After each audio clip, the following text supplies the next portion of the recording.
देशको पहिलो सामुदायिक रेडियो गौरवमय 15 वर्ष निरन्तर समुदायमा निष्पक्ष र जनमुखी सूचना प्रवाह कर्म समावेशी समुदाय सामुदायिक रेडियो शक्ति FM 103.4 मेगाहर्ज शक्ति खबरका साथमा रिद्धि सिद्धि सिमेन्ट गोदावरी आइरन र शक्तिखबर.com।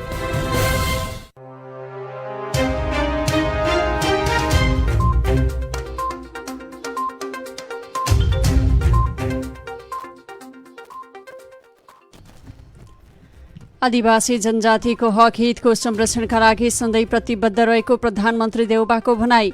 आदिवासी जनजातिहरूको भाषा संस्कृतिको संरक्षण गर्नु राज्यको दायित्व भएको जिकिर। आउँदो मङ्सिर 4 गते हुने निर्वाचन प्रयोजनका लागि एमालेद्वारा निर्वाचन आयोगमा दल दर्ता। निर्वाचनमा गठबन्धन गर्ने सत्तारूढ दलको निर्णय अराजनीतिक भएको शङ्कर पोखरेलको टिप्पणी।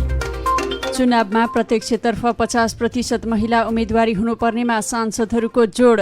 निर्वाचनमा प्रत्येक दलले लैङ्गिक आधारमा समानुपातिक संख्यामा उम्मेदवारी दिने व्यवस्था गर्न बिन्दा पाण्डेको माग। निर्वाचन सम्बन्धी कानुनलाई संशोधन गर्न सरकार तयार रहेको कानुन मन्त्री कोइरालाको भनाई। गठबन्धन दलका नेतालाई चुनाव जिताउन मात्र नभएको सञ्चार मन्त्री कार्कीको जिकिर। पछिल्लो 24 घण्टामा 1090 जनामा कोरोना संक्रमण पुष्टि। कोभिड-19 विरुद्धको पहिलो दोस्रो र बुस्टर मात्रा खोप लगाउन सरकारको आग्रह।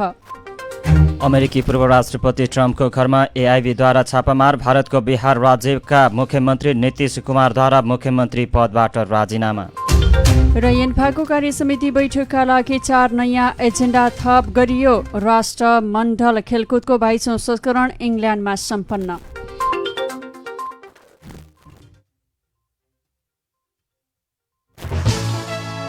भर्ना खुल्यो। शैक्षिक सत्र 2079 का लागि यस श्री चन्द्रोदय मावि हेटौँडा 8 मा कक्षा 11 का लागि विभिन्न संकायमा यही साउन 12 गतेदेखि नयाँ भर्ना खुलेको बेहोरा सम्पूर्ण विद्यार्थी तथा अभिभावकहरूमा सहर्ष जानकारी गराउँदछौँ।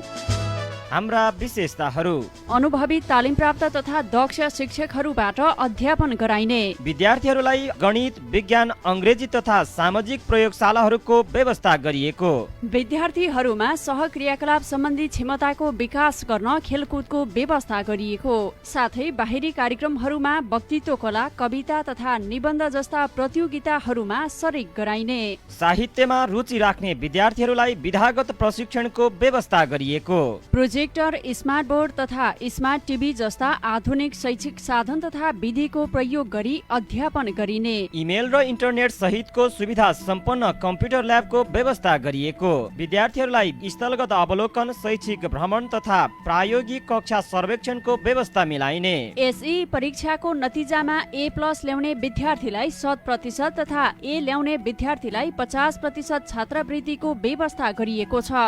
साथै प्रत्येक त्रैमासिक परीक्षामा प्रथम हुने विद्यार्थीलाई 3 महिनाको मासिक शुल्क छुट दिइने। कक्षा 11 र 12 का कक्षाहरू बिहान सञ्चालन हुनेछन्। विद्यालयमा भौतिक रूपले अध्ययन अध्यापन हुन नसक्ने अवस्थामा वैकल्पिक शिक्षाको रूपमा अनलाइन कक्षा समेत सञ्चालन हुनेछ।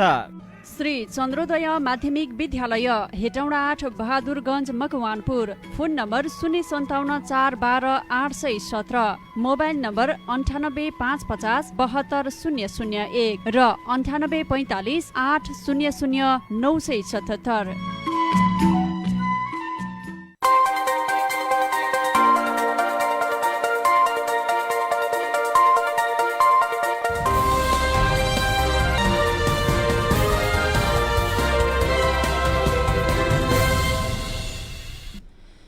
नमस्कार। समावेशी समुदाय सामुदायिक रेडियो शक्ति FM 103.4 मेगाहर्ज, इन्टरनेट अनलाइनमा www.शक्तिखबर.com, हाम्रो .com नेपाली पात्रो र शक्ति खबरको फेसबुक पेजसँगै हाम्रो पात्रो मार्फत पनि तपाईँ शक्ति खबर सुनिरहनु भएको छ। बागमती प्रदेशको राजधानी मकवानपुरको हेटौँडा उपमहानगरपालिका वडा नम्बर 4 स्थित केन्द्रीय प्रसारण कक्षबाट तपाईंलाई स्वागत छ। साँझ 6:15 बजेको शक्ति खबर लिएर उपस्थित भएका छौं। सहकर्मी सम्झना श्रेष्ठसँगै म शङ्कर लामा। प्रतिनिधि सभा र प्रदेश सभाको चुनाव आउन अब 100 102 दिन बाँकी छ। शक्ति खबर सुरु गरौँ यसै प्रसङ्गबाट। प्रतिनिधि सभा र प्रदेश सभाको चुनाव आउन अब 102 दिन बाँकी छ। सरकारले आगामी मङ्सिर 4 गते चुनाव गर्ने निर्णय गरेको छ। यसैबीच मौजुदा प्रतिनिधि सभा तथा प्रदेश सभा सदस्यको पदावधि मङ्सिर 22 गते पूरा हुने आयोगको निष्कर्ष छ। यसअघि 2074 साल मङ्सिर 10 र 21 मा गरी 2 चरणमा चुनाव भएको थियो। प्रधानमन्त्री शेरबहादुर देउवाले आदिवासी जनजातिहरूको भाषा, संस्कृति र लिपिको संरक्षण गर्नु राज्यको दायित्व भएको बताउनु भएको छ। आज नेपाल आदिवासी जनजाति महासंघले 28औं विश्व आदिवासी दिवसको अवसरमा आयोजना गरेको कार्यक्रमलाई सम्बोधन गर्दै उहाँले आदिवासी जनजातिको भाषा, संस्कृति र लिपिको संरक्षणका लागि सरकार गम्भीर रहेको बताउनुभयो। उहाँले नेपालमा विभिन्न जात जाति, भाषा, धर्ममा मानिसहरू बसे तापनि सामाजिक सद्भाव र सहिष्णुता राम्रो रहेको भन्दै यस प्रकारको सहिष्णुतालाई दीर्घकालसम्म अक्षुण्ण राख्नुपर्ने जिकिर गर्नुभयो। प्रधानमन्त्री देउवाले आदिवासी जनजातिहरूको हक हितको संरक्षण तथा सम्वर्धनका लागि आफू सदैव तत्पर रहेको पनि बताउनुभयो। आदिवासी जनजातिहरूलाई राज्यको मूलधारमा ल्याई कुनै पनि किसिमको अवसरबाट वञ्चित हुन नदिन सबै मिलेर काम गर्नुपर्ने उहाँको भनाइ छ। प्रधानमन्त्री देउवाले जनजातिहरूसँग रहेका परम्परागत सिप तथा कौशल नयाँ पुस्तामा हस्तान्तरण गर्नु आजको आवश्यकता रहेको पनि बताउनुभयो। यसका लागि सरकारले आवश्यक सहयोग गर्ने प्रतिबद्धता व्यक्त गर्नुभयो। नेकपा एमाले आउँदो मङ्सिर 4 गते हुने प्रदेश सभा तथा प्रतिनिधि सभा निर्वाचन प्रयोजनका लागि निर्वाचन आयोगमा दल दर्ता गरेको छ। महासचिव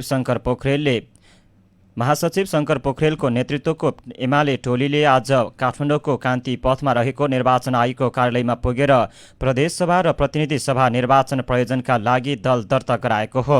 संविधान र कानुनी व्यवस्था अनुसार आउँदो मङ्सिर 4 गते हुने चुनावका लागि दर्ता गराउने काम गरिएको महासचिव पोखरेलले जानकारी दिनुभयो। उहाँले आफ्नो पार्टी दर्ता गरेसँगै निर्वाचनको तयारीमा पनि विधिवत रूपमा प्रवेश गरेको बताउनुभयो। त्यस अवसरमा महासचिव पोखरेलले एक पटक दर्ता भइसकेको दल पटक पटक हरेक निर्वाचन प्रयोजनका लागि निर्वाचन आयोगमा दर्ता गराउने कुरा आवश्यक नभएको प्रतिक्रिया समेत दिनुभयो। यद्यपि हरेक निर्वाचन अघि दल दर्ता गराउनु पर्ने प्रावधान रहेको छ। निर्वाचन आयोगले आउँदो मङ्सिर 4 गते आइतबारका दिन हुने निर्वाचन प्रयोजनका लागि यही साउन 31 गते कार्यालय अवधिभित्र सबै राजनीतिक दललाई दल दर्ताका लागि आह्वान गरेको थियो। त्यसै अन्तर्गत एमाले महासचिव पोखरेल, उपमहासचिव द्वय गेवाली, प्रदीप गेवाली, विष्णु रिमाल सहितको नेताले आयोग पुगेर दल दर्ता गराउनु भएको थियो। प्रमुख प्रतिपक्षी दल नेकपा एमालेका महासचिव शङ्कर पोखरेलले प्रदेशसभा र प्रतिनिधि सभा निर्वाचनमा गठबन्धन गर्ने सत्तारूढ दलको निर्णय अराजनीतिक भएको टिप्पणी गर्नु भएको छ।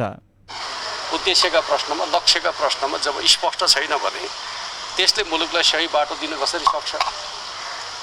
कहिलेकाहीँ जनताले दिएको म्यान्डेटमा कुनै दल विशेषले बहुमत ल्याउन सकेन भने सरकार निर्माणका समयमा गठबन्धन गर्ने चलन दुनियाँको लोकतन्त्रमा पाइन्छ। तर चुनावमै गठबन्धन गर्ने कुरा भनेको चाहिँ अराजनीतिक कुरा हो।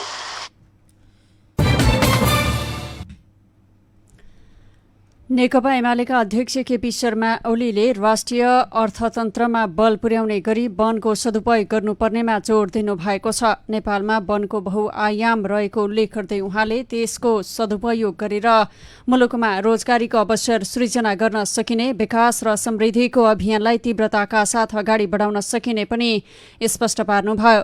सामुदायिक वन दिवसको अवसर पारेर आज काठमाडौँमा आयोजित एक कार्यक्रममा बोल्दै उहाँले नेपालले सामुदायिक वन मार्फत विश्वलाई सकारात्मक योगदान पुर्याएको पनि स्पष्ट पार्नुभयो।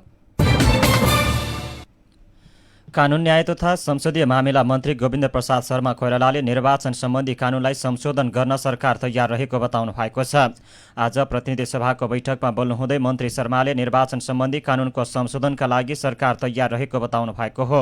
उहाँले त्यस सन्दर्भमा निर्वाचन आयोगले गृह कार्य गरिरहेको बताउनुभयो। उहाँले लैङ्गिक समानता र समावेशिताको प्रतिकूल रहेको नेपालका कानुनहरूमा सरकारले विगतदेखि नै संशोधन गर्दै आएको उल्लेख गर्नुहुँदै निर्वाचनको प्रयोजनको सन्दर्भमा लैङ्गिक समानता र समावेशिताको अनुकूल नै कानुन परिमार्जन गर्ने सरकारको नीति रहेको स्पष्ट पार्नुभयो। सन् 2030 सम्म संघीय संसदमा महिलाहरूको प्रतिनिधित्व 40%, प्रदेशमा 40% र स्थानीय तहमा 42% पुर्याउने एउटा लक्ष्य लिएका छ। त्यो लक्ष्यप्रति सरकार अहिले पनि प्रतिबद्ध छ। मलाई विश्वास छ दलहरू पनि यसमा प्रतिबद्ध हुनुहुन्छ। कानुनमा निर्वाचनसँग सम्बन्धित केही कानुनको गृह कार्य जारी छ। निर्वाचन आयोगसँग पनि त्यसमा काम गरिरहेको छ। कतिपय अब्स्ट्याकल भएको कुराहरूमा इम्प्रुभ गर्न, पुनरावलोकन गर्न सरकार हमेसा तत्पर छ। त्यस्तो ठाउँहरू देखिएको अवस्थामा त्यसलाई कानुन बनाएर ती अब्स्ट्याकलहरू हटाउन सरकार प्रतिबद्ध रहेको बेहोरा म अनुरोध गर्न चाहन्छु। उहाँले महिलाहरूलाई समान रूपमा प्रतिनिधित्व गराउनका लागि दलीय संरचनाभित्र सुधार गर्नुपर्ने आवश्यकता रहेको पनि बताउनुभयो। सञ्चार तथा सूचना प्रविधि मन्त्री ज्ञानेन्द्र बहादुर कार्कीले गठबन्धन केवल दलका नेतालाई चुनाव जिताउन मात्र नभएको बताउनु भएको छ। उहाँले नेपाल प्रेस युनियन काभ्रे फलाञ्चोक जिल्ला शाखाले आज बनेपामा आयोजना गरेको पत्रकार भेटघाट कार्यक्रममा बोल्दै गठबन्धन नेतालाई चुनावमा जिताउन मात्रै नभई देशलाई स्थिरता तथा दिगो आर्थिक विकासतर्फ उन्मुख गर्न आवश्यक रहेको बताउनुभयो। सरकारका प्रवक्ता समेत रहनुभएका कार्कीले आउँदा दिनमा गठबन्धन कायम राख्दै आउँदो चुनाव प्रधानमन्त्री शेरबहादुर देउबा नेतृत्वमा अगाडि बढिरहेको बताउनुभयो। मन्त्री कार्कीले निर्वाचनपछि पनि गठबन्धनको साझा अवधारणा अनुसार अगाडि बढेर देश स्थिरता र समृद्धिको बाटोमा अघि बढ्ने दोहोर्याउनुभयो। देशलाई राजनीतिक स्थिरता, आर्थिक विकास र समृद्धिको दिशामा लैजान यो सरकार गठन भएको पनि उहाँले दाबी गर्नुभयो।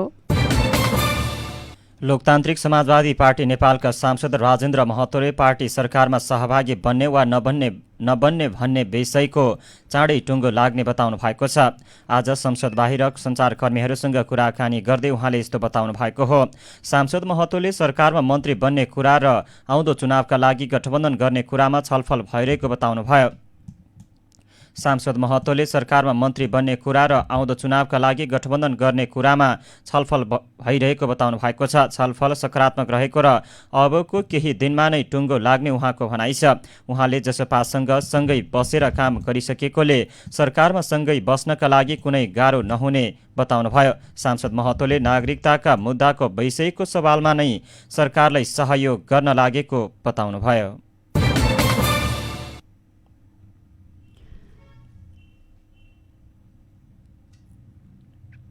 नेकपा माओवादी केन्द्रकी सांसद रेखा शर्माले समानुपातिक निर्वाचन प्रणाली महिलाका निम्ति हो भन्ने भ्रम उत्पन्न भएको बताउनु भएको छ। आज प्रतिनिधि सभाको बैठकमा बोल्दै सांसद शर्माले यस्तो बताउनु भएको हो।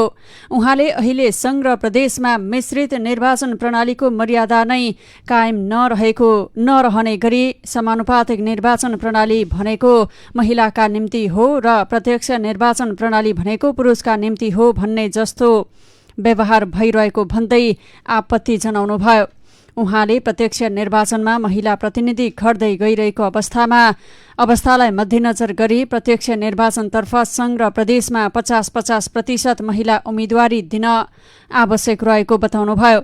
यसैबीच नेकपा एमालेकी सांसद बिन्दा पाण्डेले आगामी प्रतिनिधि सभा र प्रदेशसभा निर्वाचनमा प्रत्येक दलले लैङ्गिक आधारमा समानुपातिक संख्यामा उम्मेद्वारी दिने व्यवस्था गर्न माग गर्नुभयो।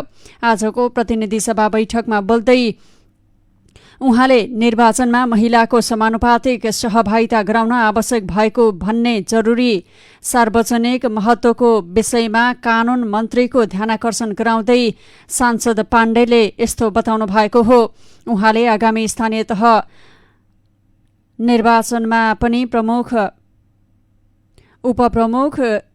प्रमुख एवं अध्यक्ष, उपप्रमुख र उपाध्यक्ष, वडा अध्यक्ष, जिल्ला समन्वय समितिको प्रमुख र उपप्रमुखमा हरेक दलले कम्तीमा 50% महिला उम्मेद्वारीको व्यवस्था गरिनुपर्ने माग गर्नुभयो। संघीय संसदको प्रतिनिधि सभा र प्रदेश सभाको पहिलो हुने निर्वाचन प्रणाली अन्तर्गत उम्मेदवारी दिँदा प्रत्येक दलले लैङ्गिक आधारमा समानुपातिक संख्यामा उम्मेदवारी दिने व्यवस्था गरिनुपर्छ। आगामी स्थानीय तहको निर्वाचनमा प्रमुख र अध्यक्ष, उपप्रमुख र उपाध्यक्ष, वडा अध्यक्ष, जिल्ला समन्वय समितिको प्रमुख र उपप्रमुखमा हरेक दलले कम्तीमा 50% महिला उम्मेदवारीको व्यवस्था गरिनुपर्छ र स्थानीय तहको वडामा अहिले पनि 123 वटा वडामा दलित महिलाहरूको स्थान खाली छ। त्यसले त्यस्तो ठाउँमा यदि उम्मेदवारी परेन भने त्यो उम्मेदवारीको समय सकिने बित्तिकै अरू कुनै चाहिँ समुदायबाट पनि महिलाहरूले उम्मेदवारी दिन सकिने, सीमान्तकृत अथवा चाहिँ अल्पसंख्यक अथवा अरू कुनै समुदायको उम्मेदवारी दिने हिसाबले व्यवस्था गरिनुपर्छ। हाम्रो संविधानको धारा 215 को साथ र 216 को साथमा पालिकाको प्रमुख र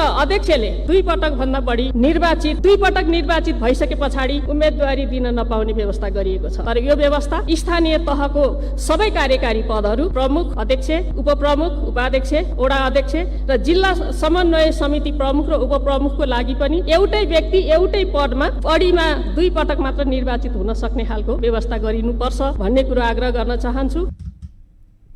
यसैगरी सांसद लक्ष्मी परियारले संविधानले व्यवस्था गरेको राज्यका हरेक निकायमा महिलालाई समानुपातिक समावेशी सहभागितालाई व्यावहारिक कार्यान्वयन गराउन निर्वाचनका दुवै प्रणालीमा 50% महिला प्रतिनिधित्व हुनुपर्ने बताउनुभयो। उहाँले प्रत्यक्ष निर्वाचन र समानुपातिक निर्वाचन प्रणालीमा महिला र पुरुष दुवैको समान प्रतिनिधित्व हुनुपर्नेमा जोड दिनुभयो। यस्तै सांसद लक्ष्मी कुमारी चौधरीले आउँदो प्रदेश र संघीय निर्वाचनमा समानुपातिक समावेशी प्रतिनिधित्वको सुनिश्चित गर्दै प्रत्यक्षतर्फ महिलाको सहभागिता बढाउन ध्यानाकर्षण गराउनुभयो। सांसद चन्दा चौधरीले राजनैतिक दलले विभिन्न निर्वाचनमा महिलाको कम प्रतिनिधित्व गराउने गरेको बताउँदै अब हुने निर्वाचनमा प्रत्यक्षतर्फ कम्तीमा 50% महिला सहभागिता सुनिश्चित गराउन माग गर्नुभयो। यसैगरी आजको प्रतिनिधि सभा बैठकमा बोल्दै सांसद निरु देवी जैरूले नागरिकतामा अपमानजनक नाम लेख्नेलाई कारबाही साथै बर्खास्त गर्न माग गर्नुभएको छ। राज्यका तहमा बसेका सिडिओ साफहरूले कुकुर कामी, कुकुर्नी कमेनी जस्ता नागरिकता वितरण गर्नुभएको छ। यद्यपि त्यसलाई गृह मन्त्रालयले सम्बोधन गर्ने कुरा गरेको छ, तर सम्माननीय सभामुख ज्यू त्यो टोली बनाएर वितरण गरेको नागरिकता हो झैँ लाग्छ। स्थानीय तहसँग समन्वय नगरेर ती व्यक्तिलाई खोजेर ल्याउने नागरिकता सच्याउन सक्ने अवस्थामा देख्दैन। त्यसैले गृह मन्त्रालयको ध्यान आकर्षण होस् भन्न चाहन्छु र म त्यति बेलाको त्यो टिममा रहेका प्रशासकीय अधिकृतहरूलाई सिङ्गो 60 लाख दलितहरूका हैसियतले राज्यका एउटा निकायमा बसेर यस्तो गैर जिम्मेवारपूर्ण काम गर्नु भएकोले तत्कालीन खारेजको मागसम्म गर्छु, निलम्बित गर्नुपर्छ भन्ने चाहन्छु। यस्तै सत्तारूढ नेपाली काङ्ग्रेसका सांसद अतहर कमाल मुसलमानले एम अधिकारीको पहिचान सदनले अझै गर्न नसकेको भन्दै आपत्ति जनाउनु भएको छ। सांसद मुसलमानले सदनमा पटक पटक उठेको एम अधिकारी को हुन् भन्ने विषय आम जनताको पनि सरकारको विषय भएकाले त्यसको तत्काल पहिचान गर्न आवश्यक रहेको बताउनुभयो। आज प्रतिनिधि सभा बैठकमा शून्य समयमा बोल्नुहुँदै उहाँले एम अधिकारी नेपाल राष्ट्र बैङ्कका गभर्नर हुनु वा होइनन् भन्ने कुरा आम जनताको पनि सरकारको विषय भएकाले त्यसको पहिचान गर्न संसदले ढिलाइ गर्न नहुने बताउनुभयो। यो सदनभित्र पटक पटक उठेको यम अधिकारीलाई हामीले पहिचान गर्न सकेनौँ। के हामी घर जाँदा जाँदा यम अधिकारीको पहिचान गर्न सक्छौँ? किनभने सदनमा पटक पटक उठेको विषयमा हामीले गएर जनताका बीचमा के जवाब दिने हो? यम अधिकारी को हुन्? महाप्रसाद अधिकारी हुन् कि माधव अधिकारी हुन्? कहाँका बासिन्दा हुन्? राष्ट्र बैङ्कका गभर्नर हुन् या कुनै कृषक हुन्? यसको जानकारी प्राप्त भयो भने सायद हामी जनताका माझमा जाँदाखेरि सदनमा कमसेकम हामी एउटा व्यक्तिको पहिचान गर्न सक्यौँ भनेर भन्ने थियौँ। यस्तै नेकपा माओवादी केन्द्रकी सांसद अञ्जना विसङ्खेले हरुवा चरुवा र कमलरीहरूको समस्या तत्काल समाधान गर्न सरकारसँग माग गर्नुभएको छ।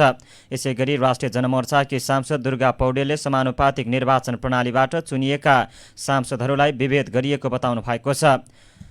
सांसद पौडेलले प्रत्यक्ष निर्वाचित सदस्यलाई जति अधिकार छ त्यो पूर्ण अधिकार समानुपातिक सदस्यलाई पनि छ भन्ने कुरा ऐन बनाएर जान जरुरी रहेको उल्लेख गर्नुभयो।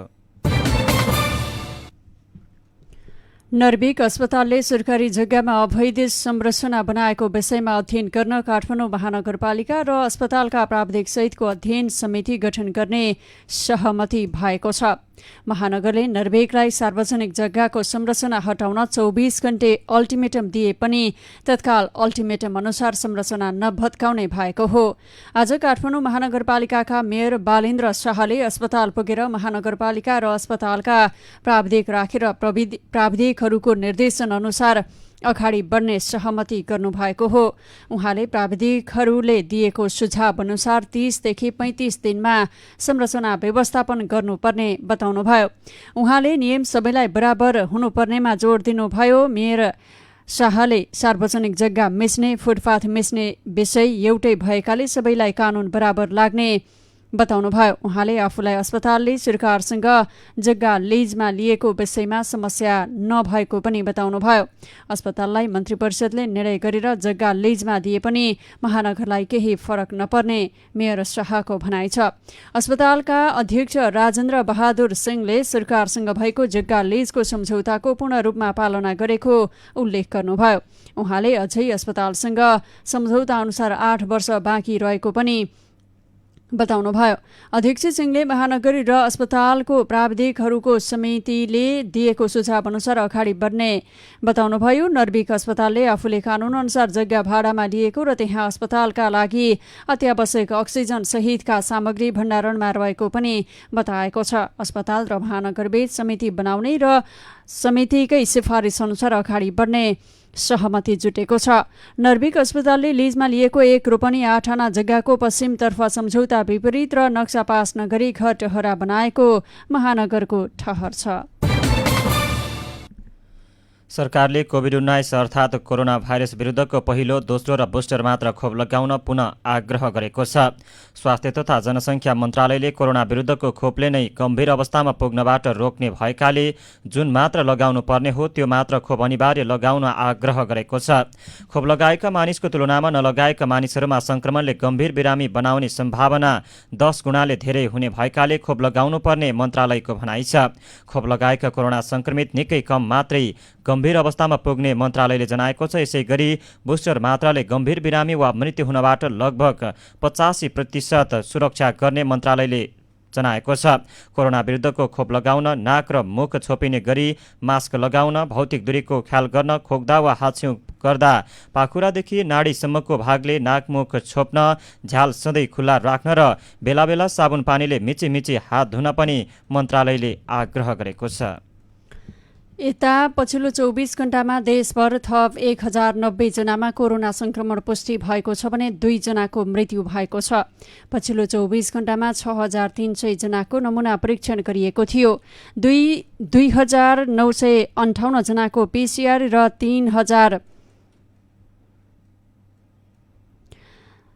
342 जनाको एन्टिजेन विधिबाट परीक्षण गर्दा 1090 जनामा संक्रमण पुष्टि भएको स्वास्थ्य तथा जनसङ्ख्या मन्त्रालयले जनाएको छ। आज थप 438 जना संक्रमित संक्रमणमुक्त भएका छन्। यसै गरी गत 24 घण्टामा कोरोना संक्रमणका कारण 2 जनाको मृत्यु भएको छ। शक्ति खबरमा केही बेर विश्रामअघि प्रमुख समाचारका शीर्षकहरू पुनः एकपटक। आदिवासी जनजातिको हक हितको संरक्षणका लागि सधैँ प्रतिबद्ध रहेको प्रधानमन्त्री देउबाको भनाई। आदिवासी जनजातिहरूको भाषा संस्कृतिको संरक्षण गर्नु राज्यको दायित्व भएको जिकिर। आउँदो मङ्सिर 4 गते हुने निर्वाचनका लागि एमालेद्वारा निर्वाचन आयोगमा दल दर्ता। निर्वाचनमा गठबन्धन गर्ने सत्तारूढ दलको निर्णय अराजनैतिक भएको शङ्कर पोखरेलको टिप्पणी। चुनावमा प्रत्यक्षतर्फ 50% महिला उम्मेद्वार हुनुपर्ने सांसदहरूको जोड। निर्वाचनमा प्रत्येक दलले लैङ्गिक आधारमा समानुपातिक संख्यामा उम्मेद्वारी दिने व्यवस्था गर्न बिन्दा पाण्डेको माग। र पछिल्लो 24 घण्टामा थप 1090 जनामा कोरोना संक्रमण पुष्टि। कोभिड-19 विरुद्धको पहिलो, दोस्रो र बुस्टर मात्रा खोप लगाउन सरकारको आग्रह। भर्ना खुल्यो। शैक्षिक सत्र 2079 का लागि यस श्री चन्द्रोदय मावि हेटौँडा 8 मा कक्षा 11 का लागि विभिन्न संकायमा यही साउन 12 गतेदेखि नयाँ भर्ना खुलेको बेहोरा सम्पूर्ण विद्यार्थी तथा अभिभावकहरूमा सहर्ष जानकारी गराउँदछौँ।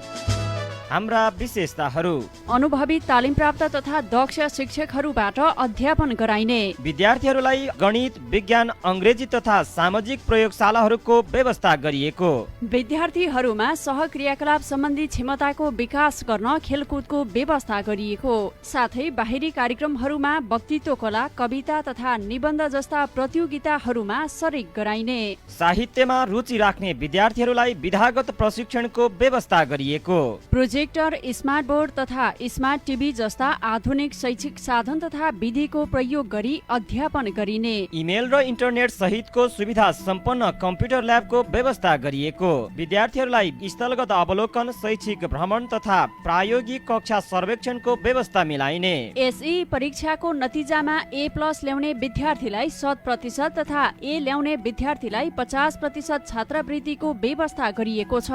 साथै प्रत्येक त्रैमासिक परीक्षामा प्रथम हुने विद्यार्थीलाई 3 महिनाको मासिक शुल्क छुट दिइने।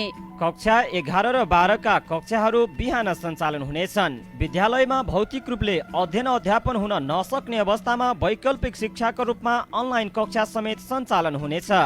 Shri Chandrodaya Madhyamik Vidyalaya Hetauda 8 Bahadurganj Makwanpur. Phone number 057 412 817, mobile number 98 550 72 001 र 98 45 800 977।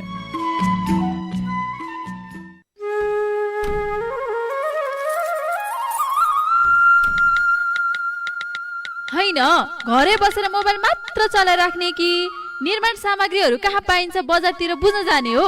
यत्तेरिका त्यसरी साँचे मैले सबै कुरा बुझेर आइसकिन् त। हाम्रै सहर हेटौँडाको मेन रोडमा गोदावरी आइरन स्टोर्स रहेछ। घर निर्माण सम्बन्धी सम्पूर्ण सामग्रीहरू पाइँदो रहेछ। अब त्यहीँ जाने नि। हजुर, गोदावरी आइरन स्टोर्समा घर निर्माण सामग्रीहरू, सिमेन्ट, छड, इँटा, रङरोगन, बाथरुम फिटिङ, जस्ता पाता लगायत घर निर्माण सम्बन्धी गुणस्तरीय सामग्रीहरू सुपथ मूल्यमा पाइन्छ। Godavari iron stores, Hetauda 4 main road. Phone number 057 521 745 521 745। Shri Nirmal माध्यमिक विद्यालयमा नयाँ भर्ना खुल्यो। यस श्री निर्मल माध्यमिक विद्यालय हेटौँडामा शैक्षिक सत्र 2079 का लागि कक्षा 11 मा कानुन, शिक्षा, व्यवस्थापन, मानविकी र कम्प्युटर साइन्स संकायमा नयाँ भर्ना खुल्यो। भर्ना फारम धमाधम वितरण भइरहेको छ। थप जानकारीका लागि सम्पर्क नम्बर 98 550 67 779 र 98 550 14 779। श्री निर्मल माध्यमिक विद्यालय हेटौँडा 19 बस्तीपुर मकवानपुर।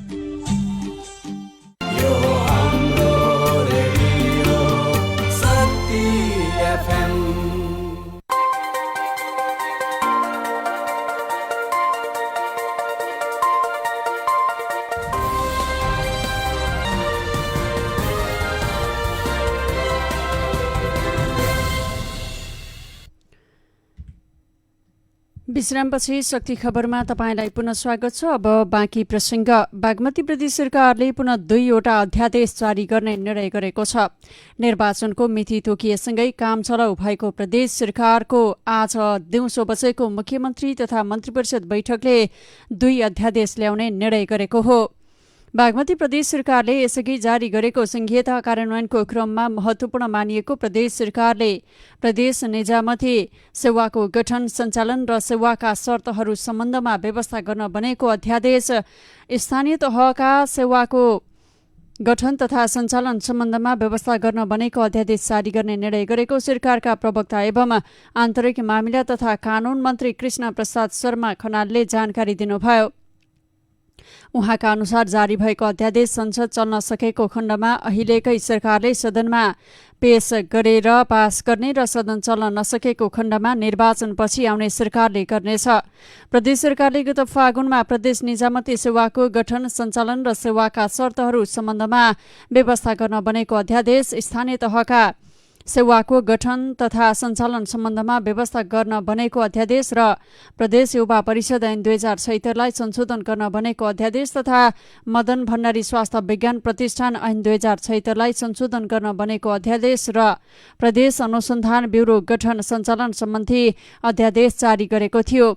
ती अध्यादेश सरकारले सदनमा पेश गरे पनि पास हुन भने सकेको थिएन। कानून त अध्यादेश 60 दिनभित्रमा प्रतिस्थापन विधेयक ल्याएर पास गर्नुपर्ने हुन्छ। सरकारले जारी गरेको अध्यादेशहरूलाई प्रतिस्थापन गर्न बनेको विधेयक ल्याए पनि त्यसका थुप्रै त्रुटि र संशोधनको प्रस्ताव परेपछि ती अध्यादेश पास हुन सकेका थिएनन्। त्यस्तै यसअघि जारी भएको मदन भण्डारी स्वास्थ्य विज्ञान प्रतिष्ठान ऐन 2076लाई संशोधन गर्न बनेको अध्यादेश पनि अदालतमा मुद्दा विचाराधीन रहेका कारण सदनमा पेश हुन सकेको थिएन। मन्त्री खनालले अदालतको मुद्दाको किनारा नलाग्दासम्म मदन भण्डारी स्वास्थ्य विज्ञान प्रतिष्ठान ऐन 2076लाई संशोधन गर्न बनेको अध्यादेश जारी गर्न नमिल्ने भएकाले रोकिएको बताउनुभयो। यसैगरी प्रदेश युवा परिषद ऐन 2076लाई संशोधन गर्न बनेको अध्यादेशको पनि आन्तरिक तयारी पूरा नभएकाले आउन नसकेको बताइएको छ। सरकारी समितिको हेटौँडा 9 मा रहेको हेटौँडा सिमेन्ट उद्योगको रिक्त रहेको अध्यक्ष पदमा गणेश प्रसाद भेटवाललाई सिफारिस गरिएको छ। सिफारिस समितिको बैठकले भेटवाललाई हेटौँडा सिमेन्ट उद्योगको अध्यक्षमा सिफारिस गरेको हो। हेटौँडा सिमेन्ट उद्योगमा रिक्त रहेको अध्यक्ष पदमा खुला प्रतिस्पर्धात्मक प्रतियोगिताद्वारा नियुक्त गर्ने प्रयोजनका लागि गत असार 30 गते दरखास्त आह्वान गरिएको थियो।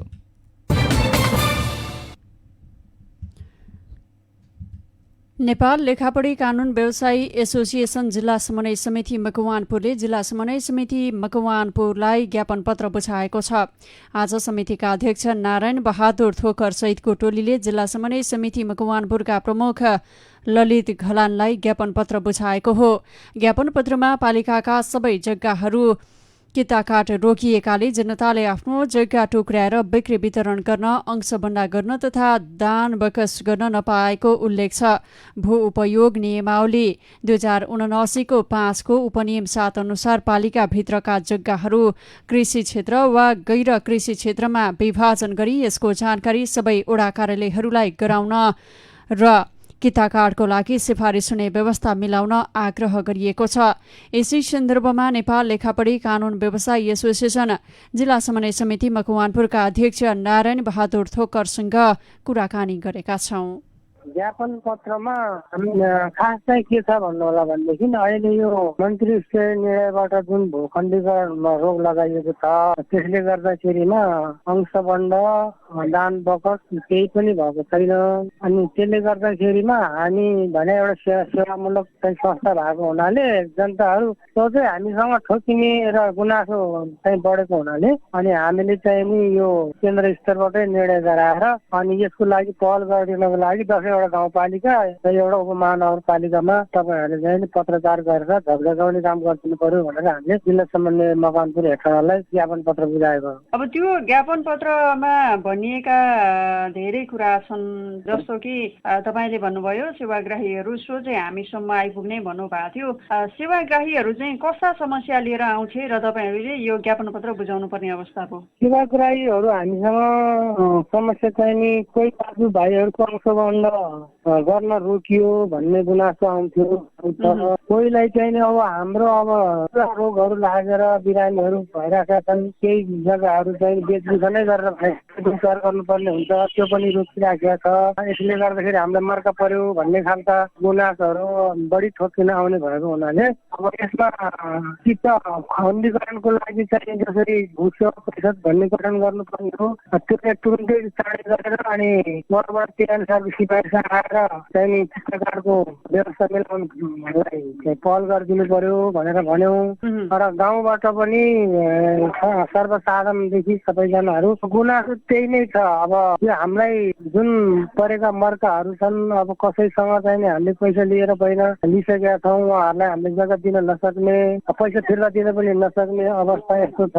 अब हामी के गर्ने, कहाँ जाने, अब त्यस कारणले गर्दा तपाईँहरूले पनि यो पहल गरिदिनु पर्यो भन्ने जनगुनासो ज्यादै बढेको हुनाले अनि हामीले ज्ञापन पत्र पुर्याउन हामी बाध्य भएका हौँ। अब यो तपाईँहरूको विशेष यो कुराको सार भनेको चाहिँ नागरिकले चाहिँ आफ्नै जग्गा पनि किताकाट गर्न पाएनन्, पाएको छैन अहिले के छ।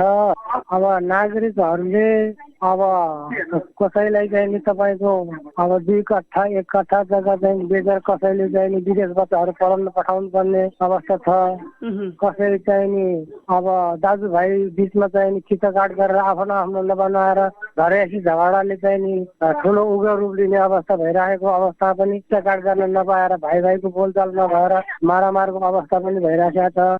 यस्तो विभिन्न समस्याहरूको चाहिँ कुराहरू सोझै हामीसँग ठोकिन आइरहने दिनै आइरहने भएको र अनि टेलिफोनमा पनि आउने प्रत्यक्ष भेटघाट भएर पनि यस्ता गुनासोहरू धेरै आएको भएर हामीले चाहिँ ज्ञापन पत्र पेश गरेका हौँ। अब बाँकी कुराहरू चाहिँ नि अब यो प्लटिङ कुराहरू के कुराहरू चाहिँ त्यो चाहिँ कुरो हामीसँग त्यतिका ठोकिन पनि आएका छैन, ठोकिन पनि ठोकेका छैन। अब हाम्रो मान्यता भनेकै पनि अब जुन खिचाकाट भूखण्डीकरण गरेर चाहिँ नि धेरथोर जग्गा बेच्दाखेरि अब जुन सर्वसाधारणको समस्या पनि टर्ने देश सङ्घ प्रदेश सबै चाहिँ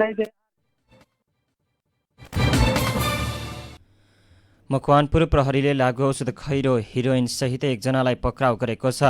प्रहरीले हिजो दिउँसो हेटौँडा 11 राप्ती चोक स्थित सडकमा बागमती प्रदेश 03005 प 2833 नम्बरको मोटरसाइकल रोकी सोही मोटरसाइकलमा शङ्कास्पद रूपमा बसिरहेका एकजनालाई चेक जाँच गर्ने क्रममा 380 मिलिग्राम खैरो हिरोइन सहित पक्राउ गरेको जिल्ला प्रहरी कार्यालय मकवानपुरले जनाएको छ।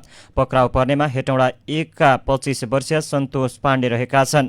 पाण्डेमाथि थप आवश्यक अनुसन्धान भइरहेको प्रहरीले जनाएको छ। आज शेयर बजार घटेको छ। शेयर बजार परिसूचक नेप्से 45.42 अङ्कले घटेर 2060.73 बिन्दुमा छरेको छ। सबै समूहको शेयर घटेकोमा जलविद्युत विकास बैंक, माइक्रो फाइनान्स र उत्पादन समूहको शेयर उच्च अङ्कले ओह्रालो लागेको छ। आज 222वटा कम्पनीको 66,46,000 किता शेयर 2 अर्ब 81 करोड 51 लाख रुपियाँमा कारोबार भएको छ।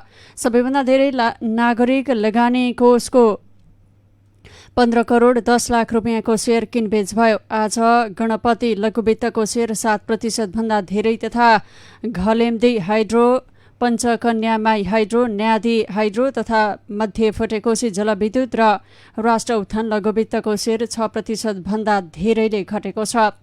समग्रमा बजार घटे पनि हिमालयन हाइड्रो पावरको शेयर झण्डै 10 र गुराँस लघुवित्तको शेयर 6% भन्दा धेरैले बढेको छ। समाचारमा अब अन्तर्राष्ट्रिय प्रसङ्ग। भारतको बिहार राज्यका मुख्यमन्त्री नीतीश कुमारले मुख्यमन्त्री पदबाट राजीनामा दिनुभएको छ। नीतीश कुमारले राज्यपाल फागु चौहानलाई भेटेर राजीनामा दिनुभएको बीबीसी हिन्दीले जनाएको छ।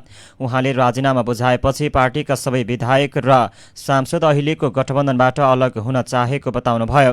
गठबन्धनमा संलग्न भारतीय जनता पार्टी बीजेपीसँग मतभेद बढेपछि जनता दल युनाइटेडले आज विधायक र सांसदको बैठक बोलाएको थियो। लोकसभाका सांसद र सबै विधायकसँगको बैठकमा अहिलेको गठबन्धन एनडीए छाड्नुपर्छ भन्ने विचार आएकोले त्यसलाई स्वीकार गरेर आफूले राजीनामा दिएको उहाँले बताउनुभयो।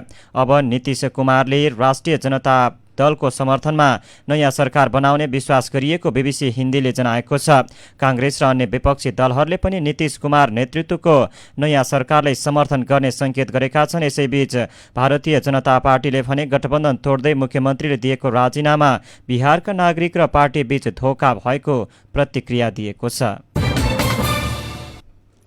अमेरिकाका पूर्व राष्ट्रपति डोनाल्ड ट्रम्पले आफ्नो निवासमा संघीय जाँच ब्युरो एफबीआईले छापा मारेको बताउनु भएको छ। पूर्व राष्ट्रपति ट्रम्पको फ्लोरिडा स्थित आलिशान निवासमा छापा मार्ने क्रममा दर्जनौं सुरक्षाकर्मीले निवास केही बेर नियन्त्रणमा लिएको उहाँको आरोप छ।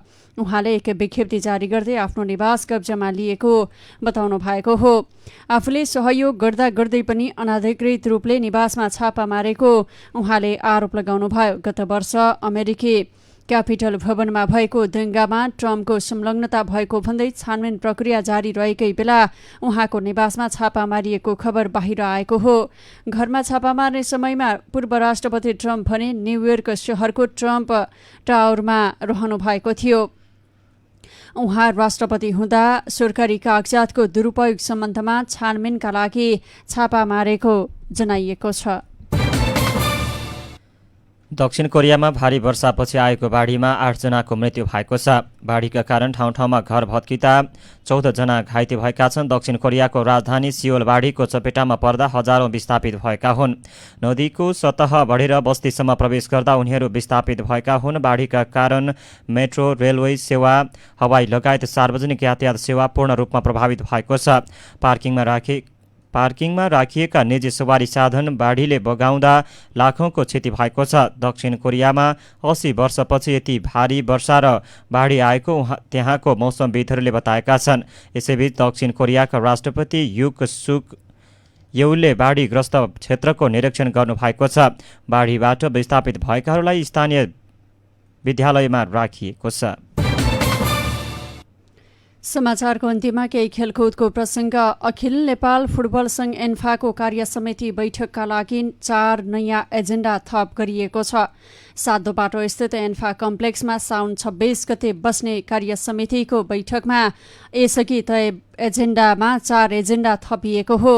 एन्फाका केन्द्रीय सदस्य पेमा लामाले माग गरेको 4 एजेन्डा थपिएको जनाइएको छ। थप गरिएको एजेन्डा पुरस्कार राशि, महिला नकआउट फुटबल प्रतियोगिता, ग्रासरुट तथा महिला फुटबल एकाडेमी सञ्चालन तथा फिफा दिवसमा राष्ट्रिय महिला टिमको अन्तर्राष्ट्रिय मैत्रीपूर्ण खेल सम्बन्धी एजेन्डा थपिएको हो। एन्फाको कार्यसमिति बैठकका लागि यसअघि नै 18 एजेन्डा तय भइसकेको छ। कार्यसमिति बैठक सातोबाटो स्थित एन्फा कम्प्लेक्समा आगामी साउन 26 गते बिहान 10 बजे बस्नेछ। यसअघि साउन 5 गते बोलाइएको कार्यसमितिको बैठक एजेन्डामा प्रवेश नगरी अनिश्चितकालका लागि स्थगित गरिएको थियो।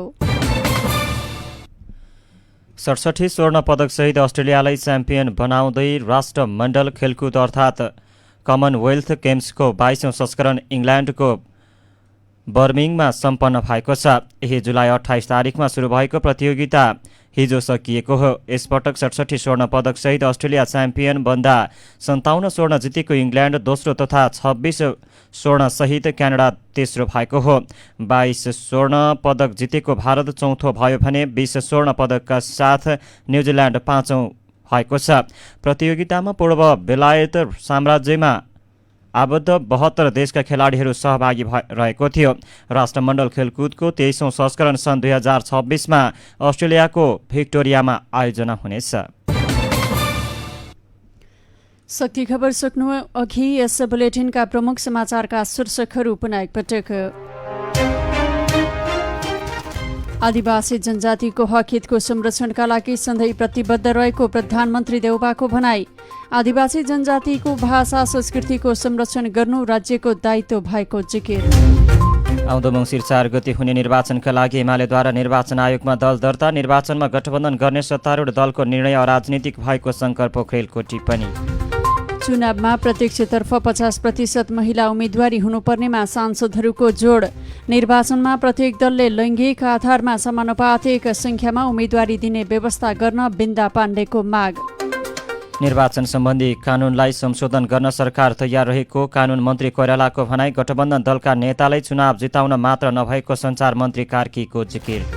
पछिल्लो 24 घण्टामा थप 1090 जनामा कोरोना संक्रमण पुष्टि। कोभिड-19 विरुद्धको पहिलो, दोस्रो र बुस्टर मात्रा खोप लगाउन सरकारको आग्रह। अमेरिकी पूर्व राष्ट्रपति ट्रम्पको घरमा एफबीआईद्वारा छापा। भारतको बिहार राज्यका मुख्यमन्त्री नीतीश कुमारद्वारा मुख्यमन्त्री पदबाट राजीनामा। र एन्फाको कार्यसमिति बैठकका लागि 4 नयाँ एजेन्डा थप। राष्ट्रमण्डल खेलकुदको 22औं संस्करण इङ्ल्यान्डमा सम्पन्न। हौस् त साँझ 6:15 बजेको शक्ति खबर अहिलेलाई यति नै। प्रविधि कक्षका मनोज चारु मगरलाई धन्यवाद दिँदै हामी शक्ति खबरबाट बिदा हुन्छौँ। हाम्रो अर्को भेट राति 8:30 बजे बागमती दिनभरमा हुनेछ। नमस्कार। शक्ति खबरका साथमा रिद्धि सिद्धि सिमेन्ट, गोदावरी आइरन र शक्तिखबर.com। श्री निर्मल माध्यमिक विद्यालयमा नयाँ भर्ना खुल्यो। यस श्री निर्मल माध्यमिक विद्यालय हेटौडामा शैक्षिक सत्र 2079 का लागि कक्षा 11 मा कानुन, शिक्षा, व्यवस्थापन, मानविकी र कम्प्युटर साइन्स संकायमा नयाँ भर्ना खुल्यो। भर्ना फारम धमाधम वितरण भइरहेको छ। थप जानकारीका लागि सम्पर्क नम्बर 9855 67 779 र 9855 14 779। श्री निर्मल माध्यमिक विद्यालय हेटौडा 19 बस्तीपुर मकवानपुर। अहिले साँझको 7 बज्यो। समावेशी समुदाय सामुदायिक रेडियो शक्ति FM 103.4 मेगाहर्ज।